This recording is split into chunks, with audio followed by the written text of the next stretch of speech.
America's Heartland is made possible by Farm Credit, financing agriculture and rural America since 1916. Farm Credit is cooperatively owned by America's farmers and ranchers. Learn more at farmcredit.com. The United Soybean Board, whose Common Ground program creates conversations to help consumers get the facts about farming and food. There's more at findourcommonground.com. The American Farm Bureau Foundation for Agriculture, dedicated to building greater awareness and understanding of agriculture through education and engagement. More information at agfoundation.org. The Fund for Agriculture Education, a fund created by KBIE to support America's Heartland programming. Contributors include the following: Pests, parasites, disease. They all sound gross to you and me, but for farmers and ranchers, they can be devastating to livestock. Coming up, I'll take you to Florida to find out what's being done to protect animal agriculture. I'm Kristen Samos. We'll bring in the harvest on a very special crop this time. We'll take you to California for some green and tasty asparagus. It's popular produce that demands some very special handling to get it to your dinner table. I'm Rob Stewart in the middle of the hot Arizona desert, a massive algae lab where researchers say the work they're doing here could one day have a dramatic impact on the fuel that you use and the food that you eat. Hi, I'm Sarah Gardner. For generations, kids have been told to eat their veggies, but we know that oftentimes peas and carrots get passed over for sweets and treats. I'll take you to Wisconsin, where an innovative program connects school kids to local chefs and farms to encourage healthy eating. It's all coming up on America's Heartland. You can see it in the eyes of every woman and man in America's heartland, living close to the land. There's a love for the country and a pride in the brand in America's heartland, living close to the land.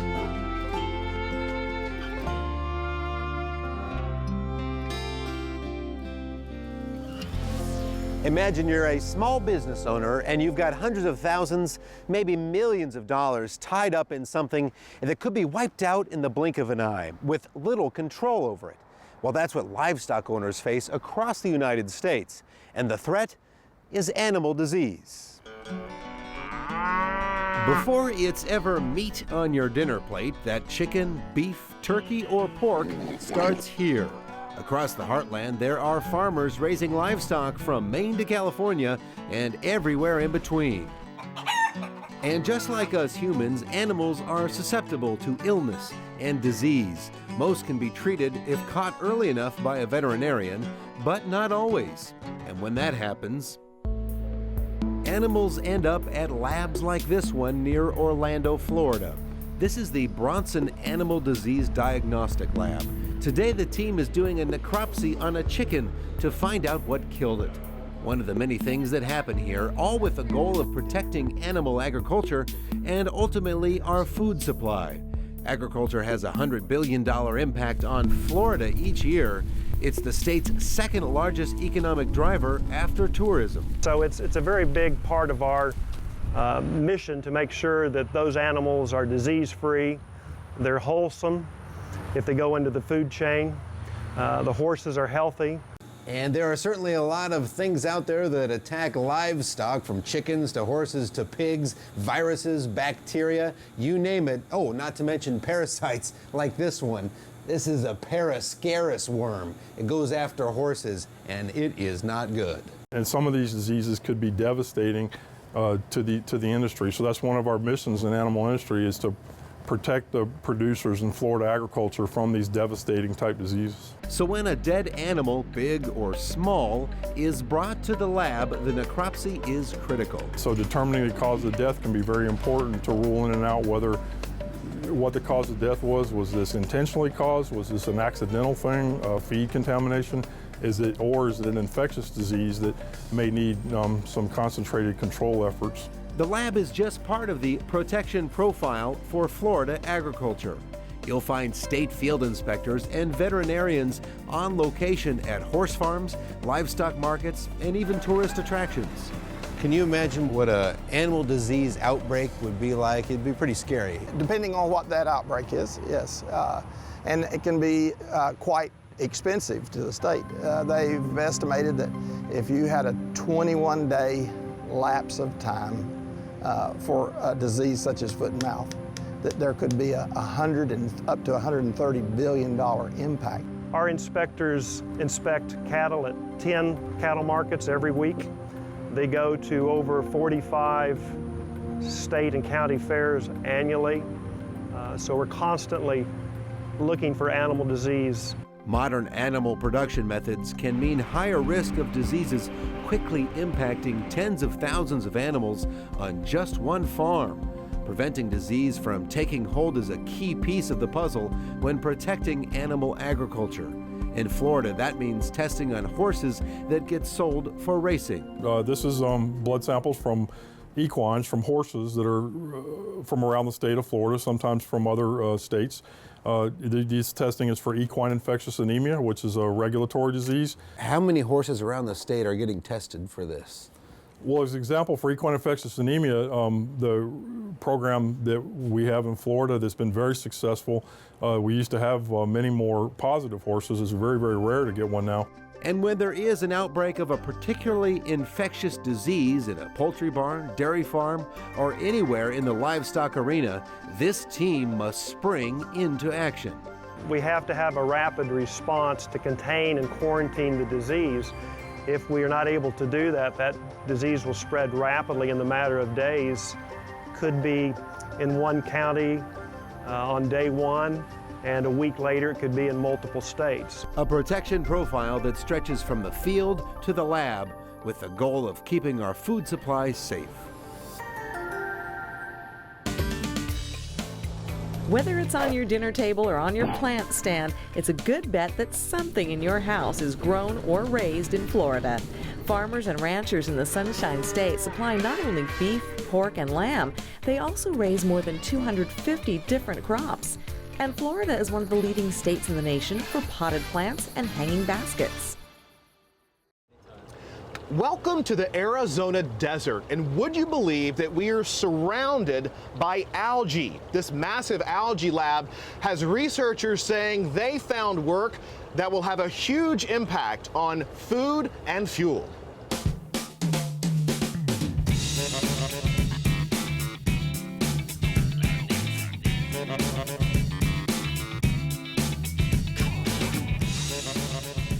Don't let the laboratory tubes, liquids, and colors fool you. What you're looking at is really a farm. But instead of growing field crops like corn, soybeans, or alfalfa, this farm has fields of tanks bubbling with algae. People have been eating algae for centuries, but very specific ones, and for very specific purposes, as a substitute protein source. And in some cultures, because they taste good. We just simply haven't exploited. We haven't had to. We've always had something else that was further along technologically and stuff, and so we haven't had to look. Well, what are some other possibilities? Unlike crops that require sunlight, water, and soil, these algae bioreactors require only sunlight and water, making it possible to place them in atypical growing locations like the Arizona desert.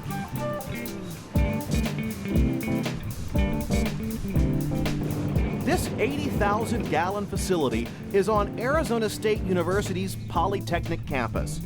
Scientists here are researching thousands of strains of algae in hopes of creating new sources of food and fuel. You can make just about everything out of the algae that you make from all other crop plants. From the standpoint of feedstock, their productivity is so much greater than other types of crop plants that you can actually get more tonnage per acre than you can get from other crop plants. So where some might see slime, these scientists see solutions. This is algae biomass. This is basically algae cells that have been taken out of the water that we grow them in. Okay. So we've taken the cells out of the water. They've been dried at this stage. And so that is the algal biomass, or the feedstock for all the other products that we're going to get from the algae. Okay, so this would be the first stage of going to what? In this particular case, we have algae oil, or what we call Arizona crude, because it's been grown in Arizona. And this is basically crude oil that's been extracted from this biomass. And approximately 40 to 50% of this biomass that you see here is oil or lipid. So what's the other percentage? What's the rest? The rest basically is protein and carbohydrate and minerals. And so the protein and carbohydrate, once you take the oil out of that biomass, represents about 40 to 50% of what's left over. And this can be used as an animal feed, high protein. The carbohydrate is also food. It can also be fermented to produce ethanol. Researchers say that one positive in algae production is its rapid growth. In this section of the photobioreactors, it's doubling at least once per day. Theoretically, one could pull half of the algae culture off every day and you'd have just as much at the end of the day as you started with. 8.99 and 23.8. The challenge here is not only in production, but in creating a process that delivers food and/or fuel in a cost-effective manner. Keeping in mind that the algae represent a relatively new technology. While we've known they produce oil for a long time, and maybe they were the source of the original petroleum, it requires a whole set of new technologies to take it to scale from the standpoint of competing with an industry that's 100 years old. Still, the team is optimistic. We are making it more cost efficient every step in the process, every day. And while you're waiting for success in fuel production, you can always enjoy algae in another form.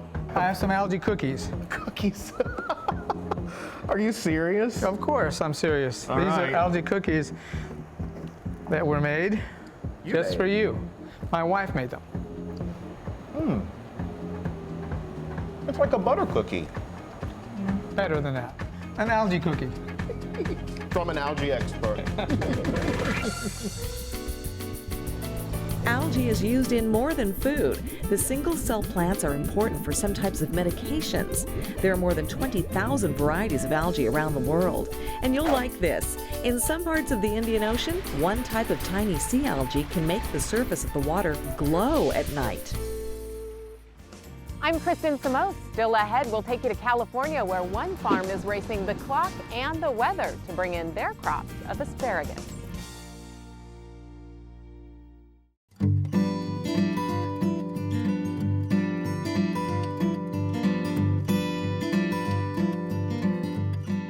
Hi, I'm Paul Robbins, and here's something you may not have known about agriculture. Early explorers to the Americas are generally credited with expanding the food repertoire of Europe in the 15th century. Corn, tomatoes, avocados were all native to this side of the Atlantic, along with another vegetable that you probably enjoy every Thanksgiving. Sweet potatoes have been cultivated in South America for thousands of years, but even before the Spanish explorers arrived in the late 1400s, sweet potatoes were already on the move.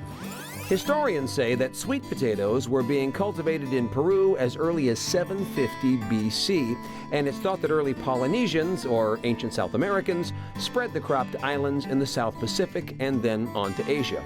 Since sweet potatoes grow well in a warm, moist climate, they quickly became an important food staple. Because Europe generally has a colder climate profile, the plants were not as popular there, although it's said that Louis XV enjoyed sweet potatoes so much that they became a food fad in France in the late 1700s. In the U.S., George Washington raised sweet potatoes at Mount Vernon, and scientist George Washington Carver developed more than 100 products, all made from sweet potatoes. By the way, a word about the name. Early tribes called them batatas, which became patata in Spanish and potato in English. And while you and I might enjoy our sweet potatoes around Thanksgiving, some folks really enjoy them. In the South Pacific, people on average will consume more than 40 pounds a year. Whether you like it with hollandaise sauce, butter, lemon, or maybe just plain, asparagus is a favorite with consumers. But before it gets to your table, you can count on a lot of hands-on harvesting.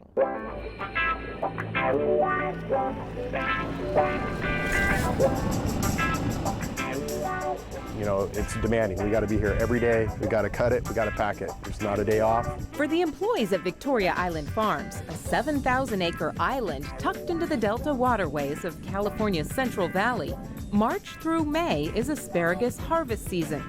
Since the window for gathering up the tall green shoots is so short, every day is a work day. It didn't say, okay, you guys can have Sunday off. No, it's growing, and when it's growing fast, sometimes we're really chasing it, and it gets pretty exciting around here. Now, most of us never think of vegetables, growing or otherwise, as exciting. But given the conditions found here, a mild climate and very specific soil qualities, the Victoria Island folks can see their asparagus almost shooting out of the ground. The night temperatures and day temperatures are warm. These spears here will all be harvested tomorrow. When the temperature's ideal, these smaller spears, we're looking for 9 inches of green asparagus. These will make it by tomorrow. By tomorrow morning, we'd be harvesting something like that. So that could grow up to 9 inches? Correct. In one day? Yep. That's amazing. Harvest time is hard work. Harvesters walk the fields row by row, measuring each stalk for 9 inches of green, the perfect size for harvesting.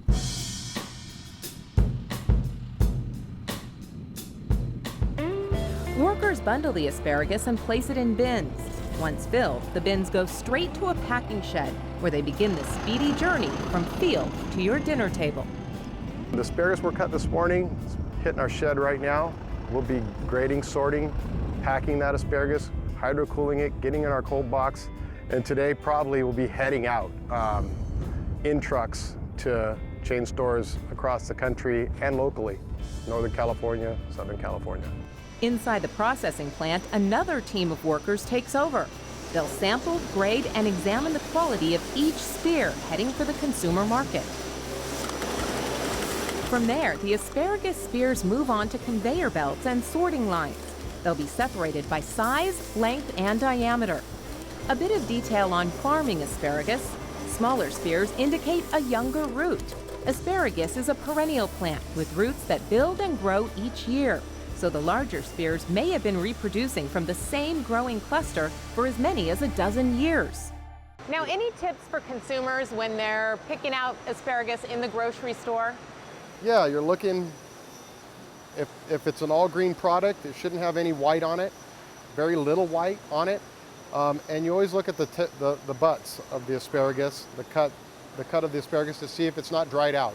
If it's fresh, it looks fresh cut on the bottom, the butts are not dried over, they look nice.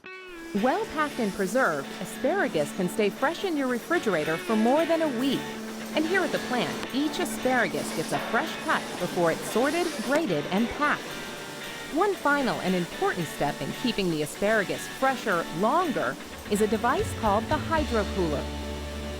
In the hydrocooler, the asparagus will move through a chilled water, raining chilled water on the asparagus, cool the asparagus down to 34 degrees pulp temperature, and then as it exits that, it's taken all the field heat out of the asparagus. Once it's that, it's palletized and put into our cold box. Why is that so important? Preserves the freshness. It just came from the field. We're taking whatever heat out of it and we're getting it into that cold environment. So it really preserves freshness, quality, and it preserves shelf life so that the consumer has a really excellent quality spear of asparagus when they buy it at the store. Quality for any farmer is critical in a crop. And with consumers placing greater emphasis on food safety, the farm must also meet governmental standards in getting the asparagus from farm to table. Jim Jerkovich says everyone, from field hands to packers, plays a role in making the farm successful. And there's little downtime. Once the asparagus harvest wraps up, field and packing operations will transition to blueberries in June and July.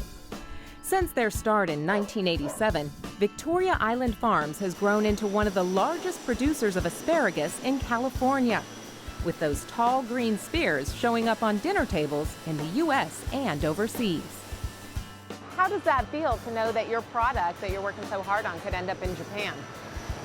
It's everybody here and everybody that works so hard to produce such a quality product. It really makes us proud that we know that everything we're doing every day is people are getting to enjoy it, not only this country, but all over the world.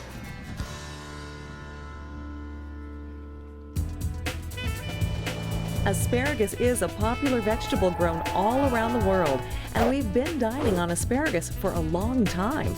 Early Egyptian paintings depict asparagus as far back as 3000 BC, and asparagus makes the recipe list in one of the oldest recorded cookbooks, dating back to 300 AD.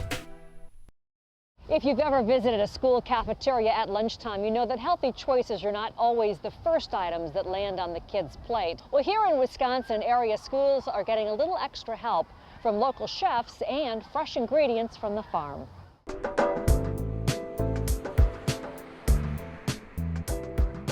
Hi, everybody. Hey. I'm Chef Liz with REAP. Elizabeth Chapa is giving these Wisconsin 7th graders a class in the art of cooking. Here's the spinach, and all I want you to do is kind of rough chop it. Most of the foods in her recipes are farm-fresh vegetables grown within 100 miles of the school.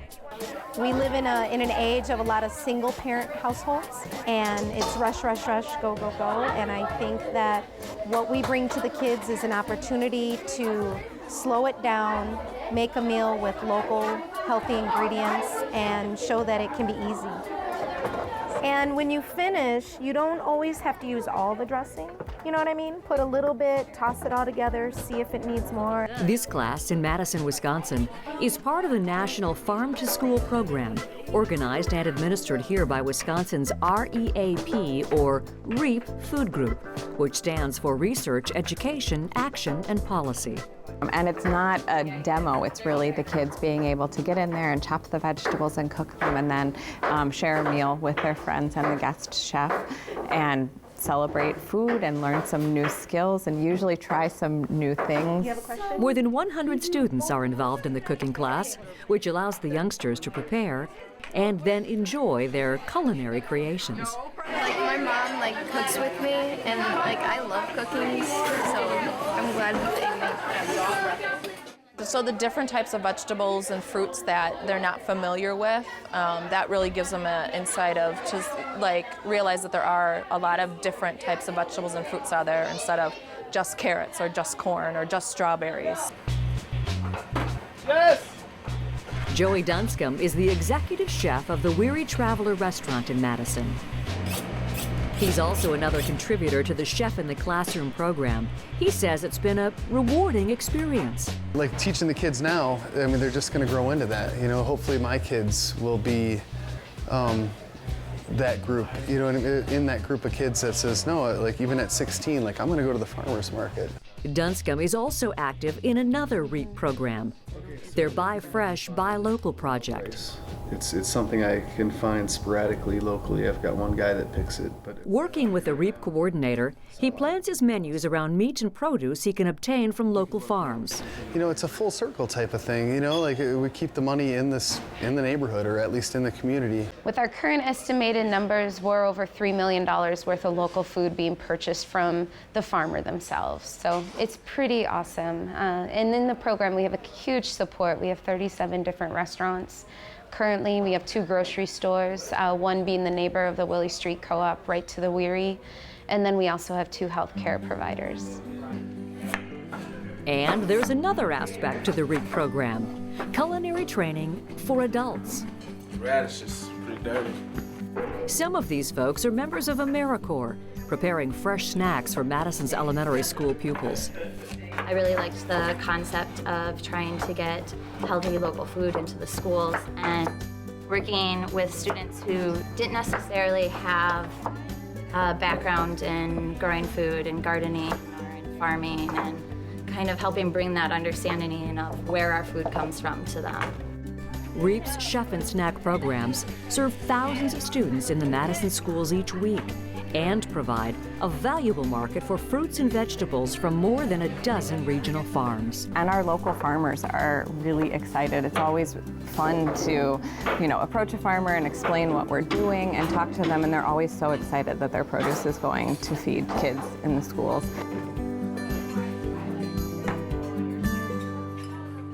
That's going to do it for this edition of America's Heartland. Thanks for traveling the country with us. We're always pleased to introduce you to such interesting people and places. And remember, you can stay in touch with us 24/7. We make it easy for you. You'll find us on your favorite sites, and you can always access stories and videos from any of our shows on our website, americasheartland.org. We'll see you next time right here on America's Heartland. You can purchase a DVD or Blu-ray copy of this program. Here's the cost. To order, just visit us online or call 888-814-3923. You can see it in the eyes of every woman and man in America's heartland, living close to the land. There's a love for the country and a pride in the brand in America's heartland, living close to the land. America's Heartland is made possible by Farm Credit, financing agriculture and rural America since 1916. Farm Credit is cooperatively owned by America's farmers and ranchers. Learn more at farmcredit.com. The United Soybean Board, whose Common Ground program creates conversations to help consumers get the facts about farming and food. There's more at findourcommonground.com. The American Farm Bureau Foundation for Agriculture, dedicated to building greater awareness and understanding of agriculture through education and engagement. More information at agfoundation.org. The Fund for Agriculture Education, a fund created by KVIE to support America's Heartland programming. Contributors include the following: